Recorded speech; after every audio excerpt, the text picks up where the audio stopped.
నాకు లేమి కలుగుదు.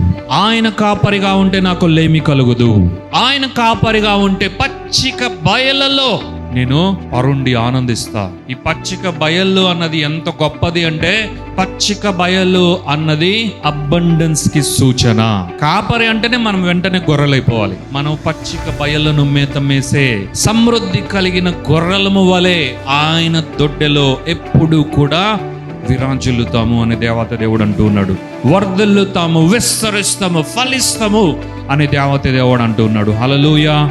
ఈ వాక్యం ఎంత గొప్పదని చెప్పాను కదా. పచ్చిక బయళ్ళలో నేను నిన్ను పరుండ చేసేదను అన్న వాక్యము ఒక దైవజనుడికి పెట్టిన వెంటనే ఆమేన్, హల్లెలూయా, స్తోత్రం, I'm blessed with this word brother అని ఆయన పెట్టడం జరిగింది. అంటే దేవుని బిడ్డలు ఎవరైనా సరే పచ్చిక బయళ్ళు అన్నది ఇష్టపడని వారు ఉంటారు. అది మన జీవితము ఫలభరితముగా ఉండుటకు సూచనగా ఉన్నది. ఎన్ని పరిస్థితులు, ఎన్ని వ్యతిరేకతలు, ఎలాంటి ఆటుపోట్లు, అడ్డులు వచ్చినా సరే మనము యేసయ్యను బట్టి, మన మంచి కాపరిని బట్టి, మన కాపరి అయిన యెహోవాను బట్టి, మన నాదుని బట్టి, మన దేవుని బట్టి పచ్చిక బయళ్ళలోనే మనము మేత మేస్తూ ఉంటాం. దేవుని నామానికి మహిమ కలుగును గాక. ఈ రోజు నుండి మన థింకింగ్ మారిపోవాలి.